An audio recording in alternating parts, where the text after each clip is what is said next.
Hello. ముందుగా ఇటు కాలం సంపూర్ణమైనందున ఇటు సమయమునకు సందర్భము తోడై ఇటు సంభవాన్ని సంభవింపు చేసిన దేవుడికి నా కృతజ్ఞతార్పణ చెల్లించుకుంటున్నాను. సమయం ఇచ్చిన దైవజనికి ప్రణామాలు. చేరుకోడి వచ్చిన సభకు నమస్కారం. ఈ దినముగా ఏర్పాటు చేయబడిన పాఠము మార్కు సువార్త 3వ అధ్యాయం 1 నుంచి 6 వచనముల వరకు. ఎవరన్నా మైకున్న వాళ్ళు కొంచెం గట్టిగా చదువుతారా? సమాజ మందిరములో ఆయన మరలా ప్రవేశింపగా అక్కడ ఊచ చేయగలవాడు అక్కడుండెను. అచ్చటి వారు ఆయన మీద నేరము మోపవలనని ఉండి విశ్రాంతి దినమున వారిని స్వస్థపరచునేమో అని ఆయనను కనిపెట్టి చుట్టిరి. ఆయన నీవు లేచి మధ్యను నిలువమని ఊచ చేయగలవానితో చెప్పి వారిని చూచి, విశ్రాంతి దినమున మేలు చేయట ధర్మమా, కీడు చేయట ధర్మమా, ప్రాణరక్షణ ధర్మమా, ప్రాణహత్య ధర్మమా అని అడిగాను. అందుకు వారు ఊరకుండిరి. ఆయన వారి హృదయ కాఠిన్యమునకు దుఃఖపడి కోపముతో వారిని కలియదూచి, నీ చెయ్యి చాపమని ఆ మనిషితో చెప్పాను. వాడు తన చెయ్యి చాపగా అది బాగుపడెను. పరిసయ్యులు వెలుపలకు పోయి వెంటనే హేరోదియులతో కలుసుకొని ఆయన ఎలాగ సంహరించుమా అని ఆయనకు విరోధముగా ఆలోచన చేసింది. ఇది ధనులుగా ఏర్పాటు చేయడం పాఠ్యభాగమే ఉన్నది. అయితే నేను దీన్ని ఎలా వివరిస్తానంటే పాయింట్స్గా విడదీసి వివరిస్తాను. సమాజ మందిరంలో ఆయన మరలా ప్రవేశింపక అక్కడ ఊచ చేయగలవాడు ఒకడు ఉండను. ఊచ చేయి అంటే చేతికి ఉన్న ఆ చేతిలో ఉన్న ఫ్లూయిడ్స్, వాటర్, నీళ్లు, దేహంలోని రక్తమే కానీ లేదంటే ప్లాస్మా, మొత్తం ఏమంటారో అదైతే ప్లాస్మా మొత్తం ఏదైనా ఎండిపోయి చెయ్యి మొత్తం పక్క చిగిపోద్ది, సన్నగిల్లిపోయింది అనమాట. చెయ్యి కూడా ఇలా చాపడానికి రాదు. దాన్ని ఊచ చేయి కలిగి ఉండటం మనం అంటారు, నేను తెలుసుకున్న దాన్ని బట్టి. అయితే అచట వారు ఆయన మీద నేరము మోపవలి ఉంది. వారు ఆయన మీదకి నేరము మోపవలసి ఎందుకు తలంచుతున్నారంటే అతను వారికి అడ్డం పడుతున్నారు కాబట్టి. ఎందుకంటే వాళ్ళు అక్కడ పరిశీలు ఇంకా శాస్త్రులు ఉన్నారు. వాళ్ళు ఏంటంటే అప్పటిదాకా మందిరంలో ఒక స్థాయిలో ఉన్నవాళ్ళు. ఎలా చెప్పాలి, ఇప్పుడు మందిరంలో దేవుని యాజకులే ఉండి దేవుని పని చేస్తూ ఉన్నవాళ్ళు. అప్పటిదాకా వాళ్ళకి ఏంటంటే వాళ్ళు ఏం పని చేయరు, అంటే ధర్మశాస్త్రం ప్రకారం చేయకూడదు అనుకోండి. కాకపోతే ఏ పని చేయరు. వాళ్ళకి ఏంటంటే దైవజనులు అంటే దేవుని చేత ఎన్నుకొనబడి వారు కాబట్టి వారికి రెస్పెక్ట్ ఎక్కువ ఇవ్వబడుతుంది. రెస్పెక్ట్ అను గౌరవం కూడా ఉంటుంది కదా. గౌరవం రెస్పెక్ట్ రెండు ఒకటే అనుకోండి. గౌరవం ఉంటుంది, రెస్పెక్ట్ ఎక్కువ ఇవ్వబడుతుంది. కాబట్టి వాళ్ళకి ఏంటంటే అప్పటిదాకా వాళ్ళు ఉన్న పొజిషన్స్లోకి యేసుక్రీస్తు వారు వచ్చారనమాట. అంటే దేవుడే పంపించి యేసుక్రీస్తు వచ్చి వాళ్ళకి ఏంటంటే వాళ్ళకి రావాల్సిన సంత విధులలో మీరు సంత విధులలో మర్యాద కోరుచున్నారు, ఇంకా భోజనపు బలలో ప్రథమ స్థానం కోరువారు మీరు అని లేఖనంలో బట్టి ఉంటుంది. కాబట్టి ఆయన మీద యేసుక్రీస్తుల వారి మీద వాళ్ళు ఏంటంటే ఎంవి, జెలసీ ఏమంటారు తెలుగులో ఎవరైనా చెప్తారా? అసూయ, ఈర్ష్య, ద్వేషాలు కలిగి నేరము మోపాలి. అంటే ఎవరి మీద నేరస్థాపన చేయాలంటే ఇప్పుడు నేరం మోపవలసి ఉందంటే చుట్టుపక్కల కూడా సై అంటారు కదా. అప్పుడు యేసుక్రీస్తు వారి మీద దోషారోపణ అంటే వాళ్ళ సాటిస్ఫాక్షన్, పర్సనల్ సాటిస్ఫై అవుతుంది అన్నట్టు. విశ్రాంతి దినమున వారిని స్వస్థపరిచినేమో అని ఆయన కనిపెట్టించి ఉండాలి. అసలైతే విశ్రాంతి దినం ఏమంటే ఏ పని చేయకూడదు, ఎవరిని స్వస్థపరచకూడదు. ఇది ధర్మశాస్త్రం ప్రకారం. కాకపోతే ధర్మశాస్త్రం వేరు. ధర్మశాస్త్రం అంటే లా, అబ్సల్యూట్ లా. దాన్ని ఖచ్చితంగా పాటించవాలి. దానికి ఏది చేర్చబడదు, ఏది తీసివేయబడదు. ఇది కేవలం దేవుని ద్వారా మనుషులకు తర్వాత నదులకు ఇవ్వబడినది.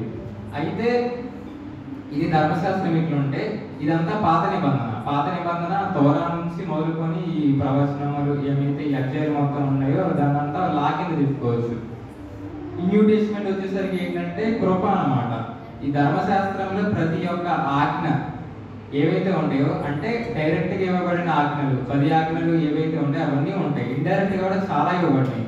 అవన్నీ మనకి ఎప్పుడు తెలుస్తుంది అంటే కొంచెం బైబిల్ చదువుతా ఉంటే తెలుస్తూ ఉంటుంది అన్నమాట. చాలా ఉంటాయి, అవన్నీ ఫాలో అవ్వాలి అసలైతే. కానీ దేవుని కృప ద్వారా ఏంటంటే కృప వాటన్నిటిని కవర్ చేసేస్తుంది. కృప అంటే అదే కదా. మనం పొందుకోలేక ఉన్న వాటిని కూడా పొందుకునేటట్టు చేసేదే కృప అన్నమాట. కృపకి బెస్ట్ ఎగ్జాంపుల్ స్టార్టింగ్ నుంచి ఏమని చెప్పుకోవచ్చు అంటే ఆదాము గారు పండు తిన్నప్పుడు దగ్గర నుంచి మొదలేసుకోవచ్చు. పండు తిన్నందుకు ఏంటంటే మరణిస్తామని ఎవరు ప్రతివాది చెప్తారు కదా ఆదాము గారితో. మైక్లో చెప్తారు.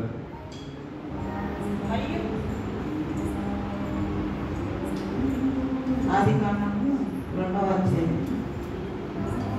మరియు దేవుడైన యెహోవా ఈ తోటలో ఉన్న ప్రతి వృక్ష ఫలములను నీవు నిరభ్యంతరముగా తినవచ్చును, అయితే మంచి చెట్లను తెలివినిచ్చి వృక్ష ఫలములను తినకూడదు, నీవు వాటిని తినుదినమున నిశ్చయముగా చచ్చెదవని నరునికి ఆజ్ఞాపించెను.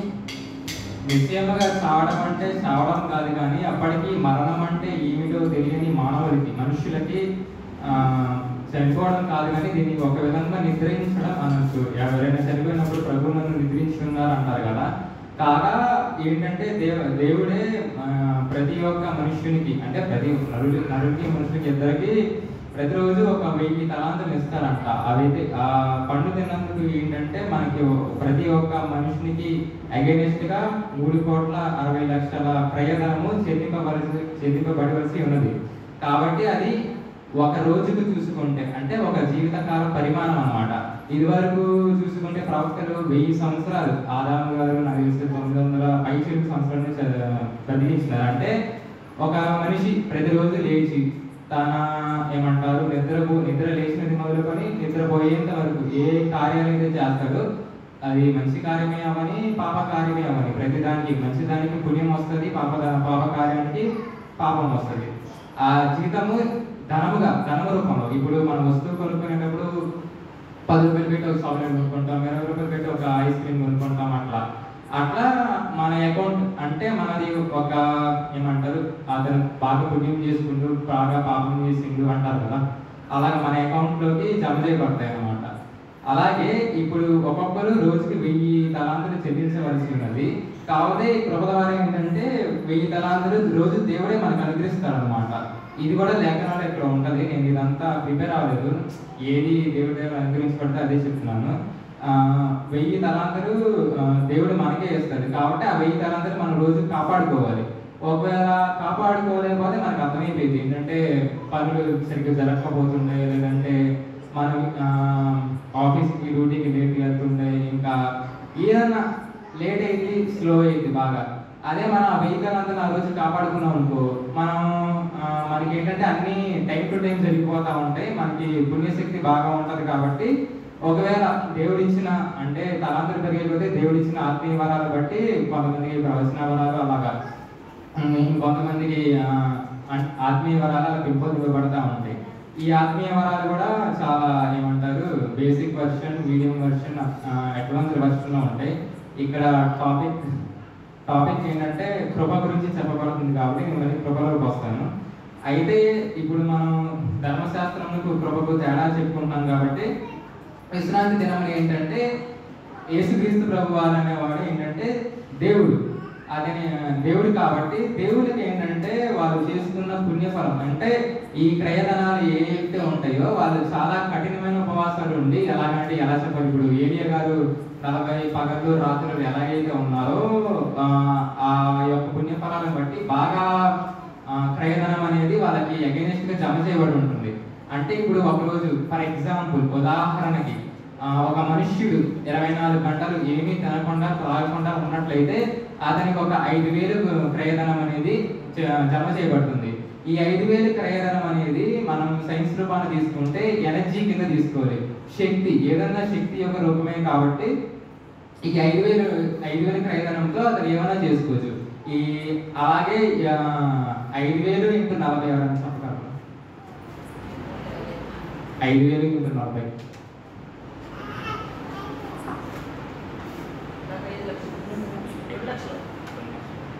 2 లక్షల క్రయధనం. అంటే ఇప్పుడు ఏలియా గారు అంటే ఏలియా గారు ఇంకా హానోక్ గారు ఇంకా యేసుక్రీస్తు వారు నాకు తెలిసినంత వరకు లేఖనాల ప్రకారం బైబిల్లో 40 పగలు 40 రాత్రులు తిండి ఆహారం ఏమంటారు నిద్ర కూడా పట్టదు ఆ టైమ్స్లో.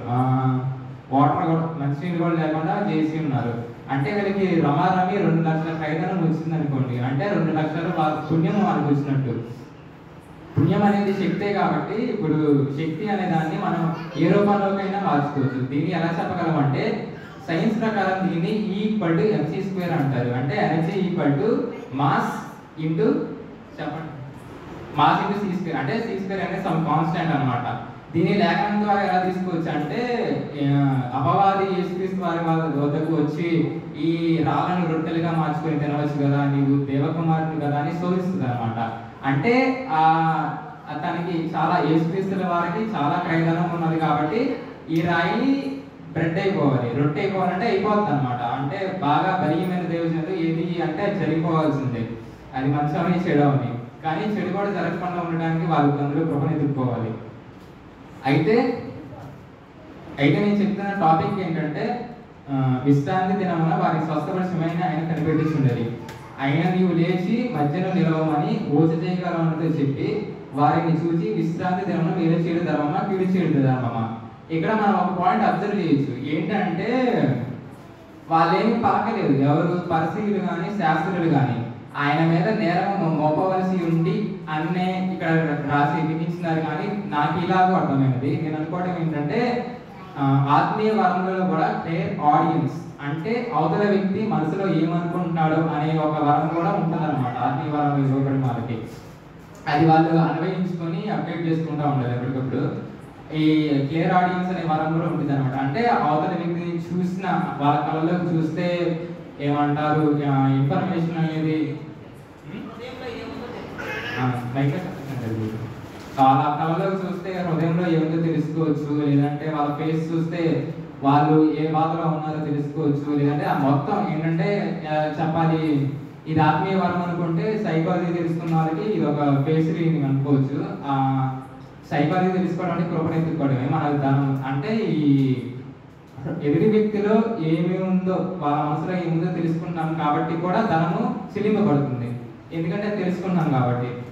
దీనిలో కృపను ఎలా ఎత్తుక్కోవాలంటే ఒక దైవజనుడు నాకు చెప్పిన దాని ప్రకారం ఎలాగంటే సైకాలజీ చదివిన వాళ్ళకి ఎదుటి వ్యక్తిలో ఏముందో తెలుస్తుంది కాబట్టి ఆ విద్యని వాళ్ళు అభ్యసించినారు కాబట్టి ఆ ప్రయోజనం అనేది ఇదవదు.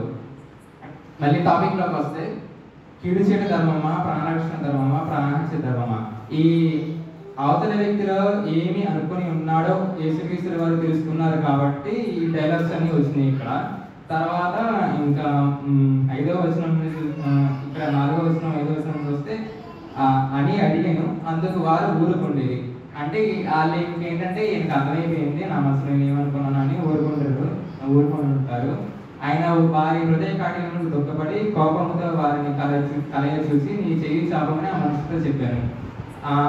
ధర్మశాస్త్రం చాలా వరకు చూసుకుంటే లా అనేది కఠినంగానే ఉంటుంది, ఎందుకంటే లా కాబట్టి, ధర్మశాస్త్రం కాబట్టి శాస్త్రం ఖచ్చితంగా ఫాలో అవ్వాలి కాబట్టి. కాబట్టి ఏంటంటే యేసుక్రీస్తు వారి హృదయ కాఠిన్యము, వారి హృదయ కాఠిన్యం ఇక్కడ ఎందుకు మీకు ఇచ్చినారంటే యేసుక్రీస్తు వారు ఒకసారి స్వయంగా చెప్తారు అన్నమాట. ఏంటంటే అట్టి శాస్త్రమును మీకు మోషే అనే దేవుడు, అంటే ఇశ్రాయేలుకు నియమింపబడిన దేవుడు మోషే, ఈ ఏమంటారు మనకి నియమింపబడిన దేవుడు యేసుక్రీస్తు వారు అన్నమాట. ఇక్కడ కూడా ఒక పాయింట్ చెప్పుకోవాలి, ఏ తరమునకు ఆ తరమునకు దేవుడు వేరే ఉన్నారు. మనం ఆదాము గారిని చూసుకుంటే మొదటి దేవుడు నాకు తెలిసినంత వరకు ఆనోకు గారు అయి ఉంటారు ఆ తరము వారికి. ఎందుకంటే దీన్ని మనం ఇంకో కొటేషన్ ఇంకో స్క్రిప్చర్ నుంచి కూడా తీసుకోవచ్చు. అదేం స్క్రిప్చర్ అంటే ఇదివరకు జరిగిన సంగతులే ఇప్పుడు జరిగింది. అంటే ఏ తరము వారికి ఆ తరము వారికి దేవుళ్ళు నియమింపబడి ప్రతిసారి ఇదే ప్రాసెస్ జరుగుతుంది. దేవుడు నియమింపబడతారు, మళ్ళీ యేసుక్రీస్తు అనే పేరు పెట్టబడుతుంది. యేసుక్రీస్తు వారు ప్రతి తరం అంటే ఇప్పుడు ఆయా తరం భూమి మీద కొన్ని శిలా పలకాలు అవి తీసుకుంటే 50,000 సంవత్సరాలు 5 సంవత్సరాలు 8 సంవత్సరాలు అని చెప్తున్నారు. అంటే దాన్ని బట్టి మనం ఏమర్థం చేసుకోవచ్చు, అప్పటి నుంచే భూమి ఉందని అర్థం చేసుకోవచ్చు. ఎందుకంటే సైన్స్ ప్రకారం, సైన్స్ చాలా మంది ఏమనుకుంటారంటే సైన్స్ వేరు దేవుడు వేరు అనుకుంటారు, కానీ అలా కాదు. సైన్స్ ఒకటే దేవుడు ఒకటే, దేవుడే కదా సైన్స్ క్రియేట్ చేసింది. చాలా మంది ఏంటంటే ఇప్పుడు మనం దాన్ని అర్థం చేసుకున్న దాన్ని బట్టి ఉంటుంది. సైన్స్ ఒకటే దేవుడు ఒకటే. అలా కార్బన్ డేటింగ్ ప్రకారం ఎన్నో వేల వేల వేల సంవత్సరాల క్రితం ఉన్న శిలాఫలకాలే కానీ లేదంటే ఏమంటారు ఆ ఫాసిల్స్ అంటారు, ఇంకా ఏమంటారు ఆ జంతువుల యొక్క డిఎన్ఏ అలా దొరుకుతుంటే అప్పటి నుంచి ఇప్పటికీ జరుగుతూనే ఉంటాయి. అంటే లేఖనముల ప్రకారం ప్రతి ఒక్క 6000 సంవత్సరాలు ఒక దినం అనుకుంటా. అంటే దేవుని దృష్టికి ఒక దినము 1000 సంవత్సరాలు, 1000 దినములు ఒక సంవత్సరం. కాబట్టి ఇప్పటికీ 3 దినములు అయిపోయినాయి అని ఒక దైవజనుల ద్వారా చెప్పిన వింటిని. ఎందుకంటే కాలం సంపూర్ణమైనప్పుడే దేవుడు ఏంటంటే మనుష్య కుమారుని పంపిస్తాడు.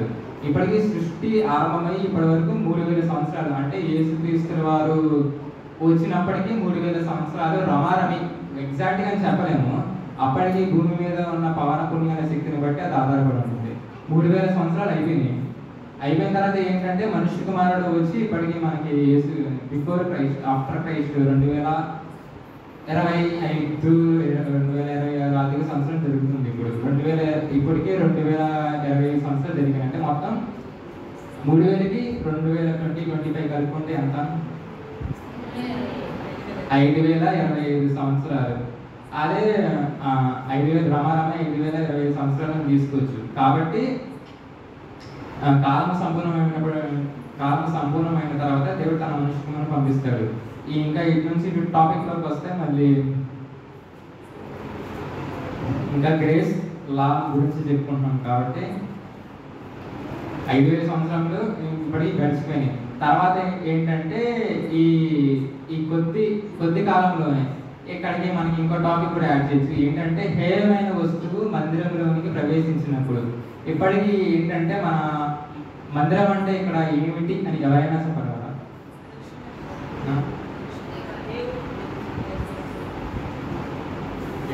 తెలుసులే కూడా మందిరమే.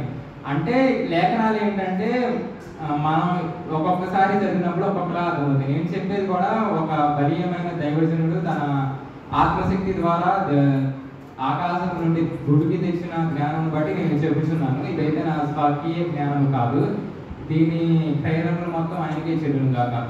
అయితే ఇక్కడ మందిరం అంటే ఏంటంటే మనుషులే మందిరాలన్నమాట. మందిరంలోకి హేయమైన వస్తువు అని ఏమని చెప్పుకోవచ్చు అంటే, ఇప్పుడు ప్రస్తుత కాలమాన పరిస్థితి బట్టి ఒక చిప్ తయారు చేస్తున్నారు కదా, ఆ చిప్పే ఆ హేయమైన వస్తువు. రెవల్యూషన్ లో ఉంటది, ప్రకటన గ్రంథంలో ప్రవచనం గురించి ఎవరైనా చదువుతారా స్క్రిప్చర్?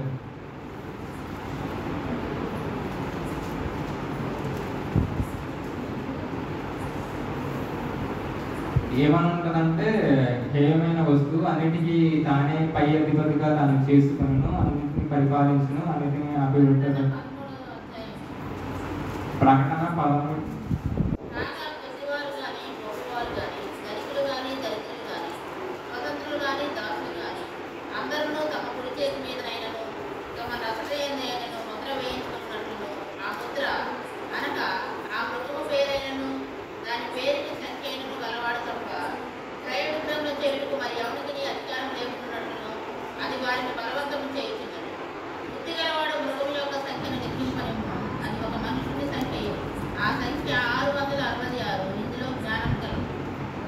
ఎన్నో వచ్చినాయి?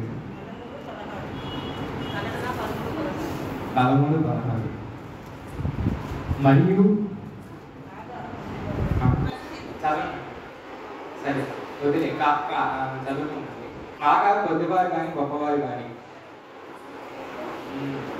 స్వతంత్రులు కానీ దాసులు కానీ అందరినూ తమ కుడి చేతి మీదైనను తమ నొసటి అయినను ముద్ర వేయించుకున్నట్లు ఆ ముద్ర అనగా ఆ మృగము పేరైనను దాని పేరిట సంఖ్య అయిన కలవాడు తప్ప క్రయ విక్రయములు చేయుటకు మరి ఎవరికి అధికారం లేకున్నట్లు అది వారిని బలవంతులు చేసినది. ఇప్పుడు ఆ బ్రెయిన్లో ఆ చిప్ పెడుతున్నారు కాబట్టి ఆ చిప్ వలన యూజెస్ ఏంటంటే, ఎవరైనా ఒక రూమ్లో ప్రవేశించాడు అనుకోండి, ఆ చిప్ ఏంటంటే మన ఆలోచనల్ని బట్టి అది క్రియారూపానికి తీసుకొస్తుంది అనమాట. ఆ లైట్ ఎలగాలంటే ఆ లైట్ వెలుగుతుంది, ఆ ఫ్యాన్ తిరగమంటే ఆ ఫ్యాన్ తిరుగుతుంది, కార్ స్టార్ట్ అవ్వమంటే కార్ స్టార్ట్ అవుతుంది, ఇంకా కార్ డోర్ తీసుకోమంటే కార్ డోర్ తీసుకుంటుంది, అంత ఉంటుంది. ఆ ముద్ర యొక్క సంఖ్య ఇచ్చినాడు 666.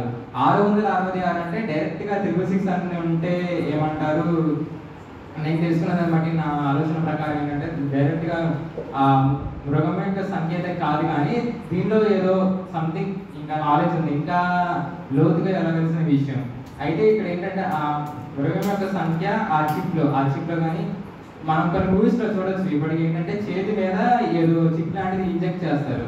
అలా ఇంజెక్ట్ చేసినప్పుడు ఏంటంటే వాళ్ళు బలానా గదిలోనికి వెళ్ళాలనుకోండి, ఆ చేయి తీసుకొచ్చి ఆ గది తలుపు దగ్గర ఇలా కడితే ఆ గది తలుపు తెలుసుకుంటుంది అన్నట్టు. క్రయ విక్రయం చేసుకునేటప్పుడు కూడా ఇప్పుడు కొంతమందికి కూడా చిప్స్ ఇవ్వబడుతున్నాయి. మనం ఇప్పుడు ఫోన్పే చూసుకున్నట్లయితే ఆ ఫోన్పే స్కాన్ అయితేనే చాలా మంది వరకు చాలా చోట్ల ఏమంటారు, మనం ఏమన్నా పండ్లు తీసుకోవాలన్నా, కూరగాయలు తీసుకోవాలన్నా, నిత్య అవసరాలు తీసుకోవాలన్నా కానీ అవుతుంది. అదే ఇది ఆ చిప్ వచ్చిన తర్వాత ఏంటంటే చేతి మీద కానీ నొసటి మీద కానీ లేదంటే అన్నిటికీ బ్రెయిన్లో కూడా పెడతారంట. మెయిన్ బ్రెయిన్లో పెట్టినప్పుడు కానీ ఇంకా ఆత్మ సమీపిస్తుంది.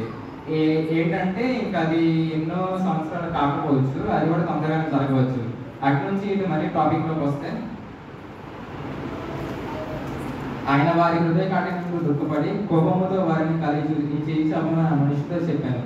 వాడితే తన చేయి చాపక అది బాగుపడను. ఇదే ఇందాక చెప్పుకున్నాం కదా, ఏమిటి, ఎవరైనా బలీయమైన దైవజనులు చెయ్యి వాళ్ళు చెప్పింది జరిగిపోయింది అన్నట్టు. తను యేసుక్రీస్తు వారు ఇక్కడ ఏంటంటే చెయ్యి చాపమండి కాబట్టి అతను ఇంకా స్వస్థపరచబడిపోయాడు. తర్వాత పరిశీలు వెలుగులకు పోయి వెంటనే హేరోదీయులతో కలుసుకొని ఆయన ఎలాగో సంహరించమని ఆయనకు విరోధంగా ఆలోచన చేశారు. ఇది ఇంకా కామన్ అయిన తర్వాత అంటే అంతే కదా, ఇప్పటి వరకు ఏమంటారు, ఇక్కడ మనుష్య కుమారుడు శోధింపబడటం సహజమే అంటే రాయబడి ఉన్నదే. ఇంకా ఆయన శోధించడం, ఆయన ఆ శోధనలో గెలవడం కూడా సహజమే. తర్వాత వాళ్ళ ప్లాన్స్ మార్చుకుని ఇంకో పండగాన్ని పోవడం కూడా సహజమే అన్నమాట. ఇంతటితో ఈ టాపిక్ అయితే అయిపోయింది. అయితే నేను పండగల గురించి చెప్దాం అనుకున్నాను. పండగల గురించి చెప్పవలసి ఉంది. ఏంటంటే ఫస్ట్ ఆఫ్ ఆల్ మనం పస్కా పండుగ గురించి చెప్తున్నాం. పస్కా పండుగ గురించి ఎవరైనా లేఖనం చూసాం. మొదటి సంవత్సరం 14వ నెల. సరే, నాకు తెలిసినందుని బట్టి మొదటి సంవత్సరం 14వ నెల మనం పస్కా పండుగ ఆచరించుకోవాలి. ఇది ఎందుకు ఆచరిస్తారనేది అందరికీ తెలుసు. కాబట్టి కాకపోతే నేను ఇక్కడ ఒక పోలిక చెప్పాలనుకుంటున్నా. మొదటి నెల 14వ దినము. మొదటి నెల సంవత్సరానికి మొదటి నెల అనేది ఏంటి? ఇప్పుడు ఇంగ్లీష్ ఆంగ్ల సంవత్సరం క్యాలెండర్ ప్రకారం మొదటి నెల అంటే జనవరి. చాలా మంది ఏమనుకుంటారు, ఇది మన క్యాలెండర్ అయితే కాదు, ఎవరు ఇప్పుడు అబ్రహాం దేవుని పూజించే వాళ్ళు ఎవరు ముస్లిమ్స్నే కానీ క్రిస్టియన్స్నే కానీ యూదుల్నే కానీ తీసుకుంటే వాళ్ళకి ఏంటంటే యూదులకి అయితే అక్టోబర్ నుంచి స్టార్ట్ అవుతుంది, ఇంకా ముస్లిమ్స్కి అయితే దక్షిణాయనం జూలై నుంచి స్టార్ట్ అవుతుంది కొత్త సంవత్సరం. ఇంకా మామూలు క్రిస్టియన్స్కి అయితేనేమో మామూలు గ్రెగోరియన్ క్యాలెండర్ జనవరి నుంచి స్టార్ట్ అవుతుంది.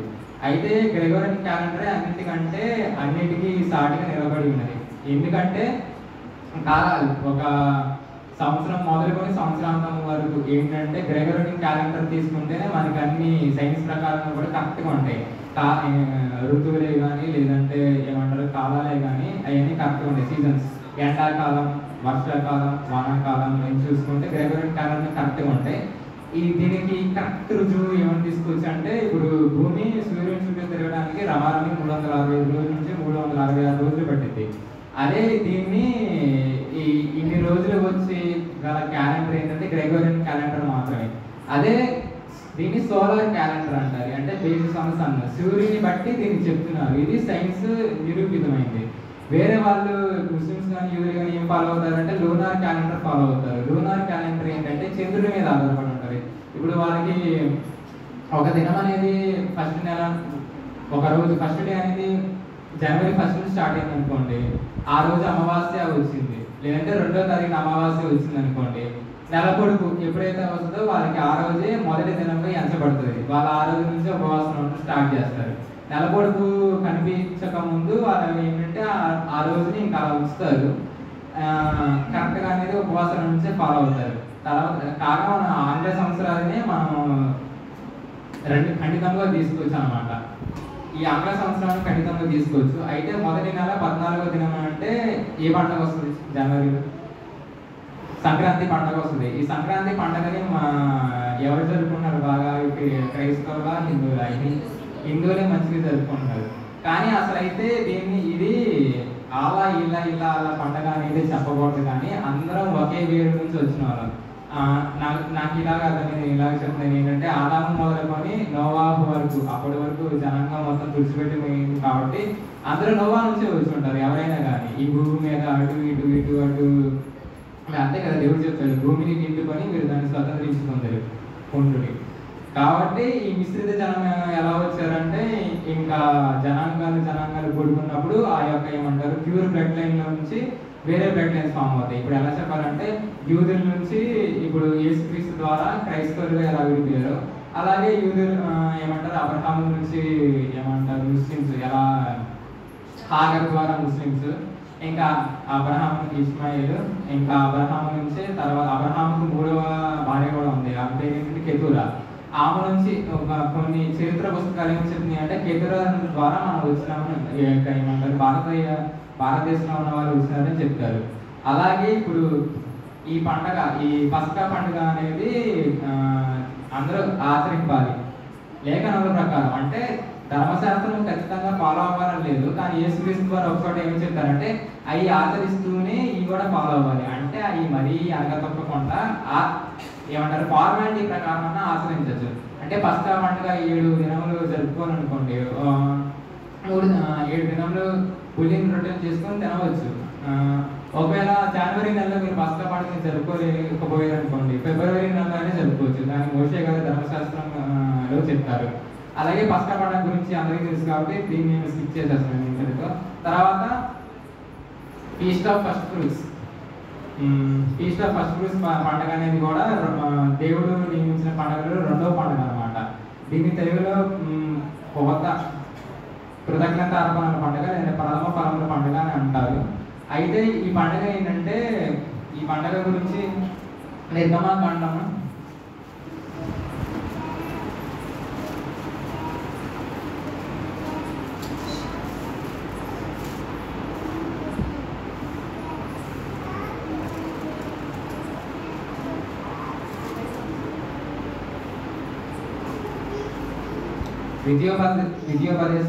16వ అధ్యాయం 9వ వచనం.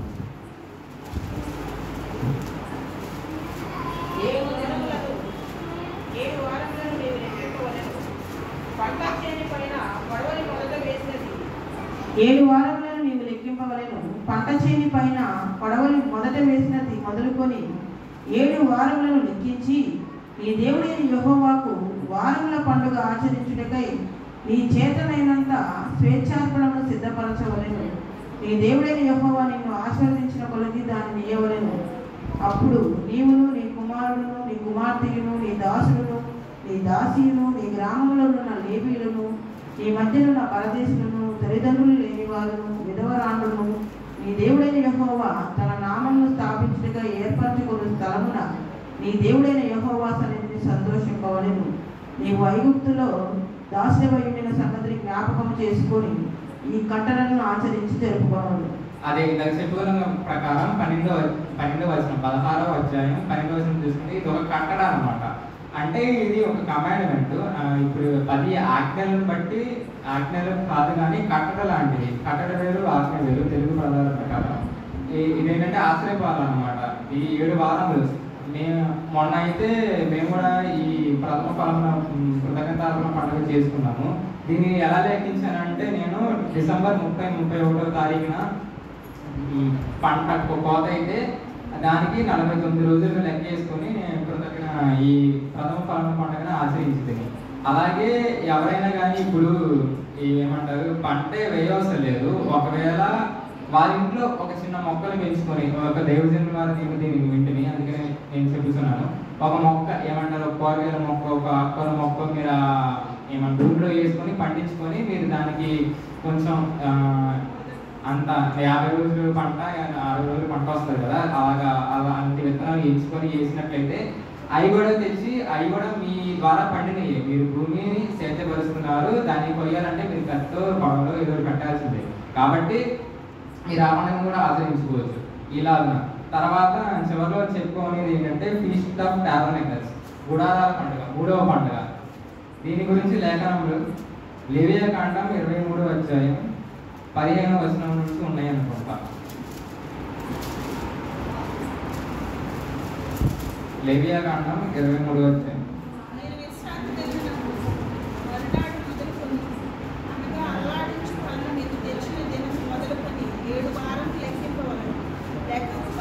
కాదండి, ఇప్పుడు 23వ అధ్యాయం 31 33వ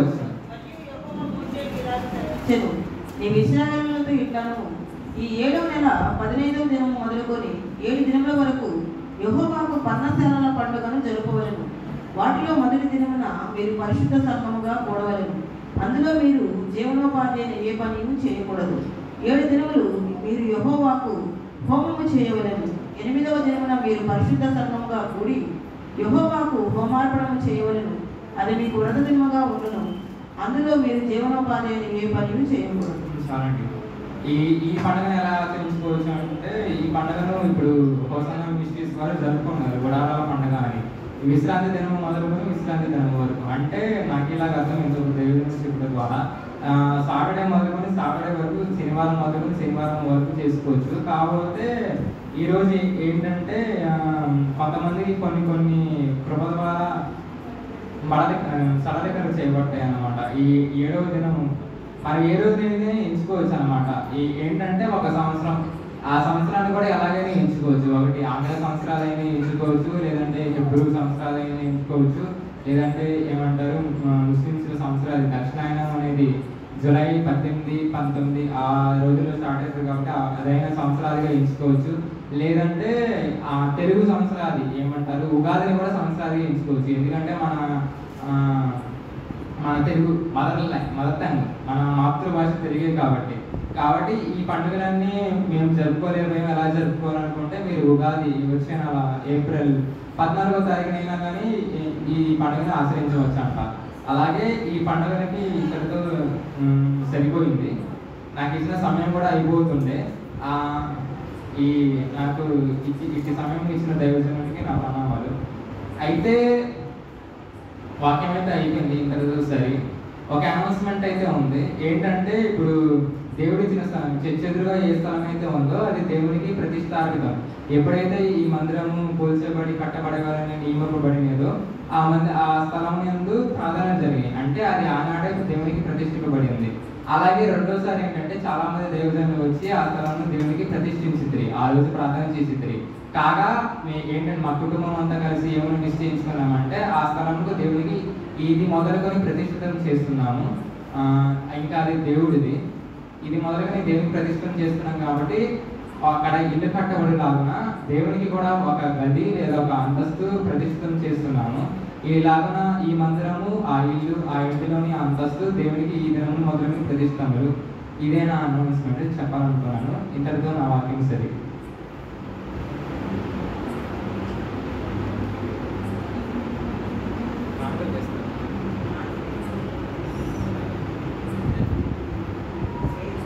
ముగింపు ప్రార్థన చేయవలసింది కోరుతున్నాను.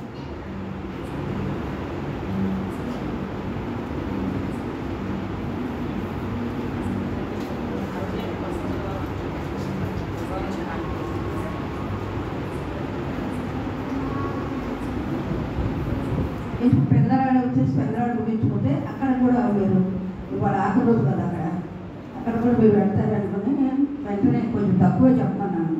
ఎందుకంటే ఆ టైంకి 8:30 కల్లా ముగించేసుకుంటే అక్కడ కూడా వెళ్ళవచ్చు అని ఉద్దేశించాను. కాబట్టి అయినా ఇంతమంది వస్తారని నేను ఊహించలేదు. ఎక్కువ చాలా మంది వచ్చారు. అది ఎందుకంటే మన ఆరాధన మాత్రం మర్చిపోకుండా వచ్చారు. అదే చాలా సంతృప్తమైన విషయం అన్నమాట. సరే, ప్రార్థన ఎవరైనా చేస్తారు? ప్రార్థన చాలా ఎప్పటికీ వచ్చారు. దేవుని కృప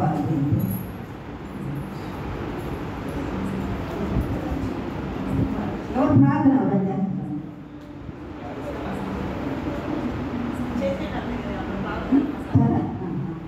సరే ప్రార్థన.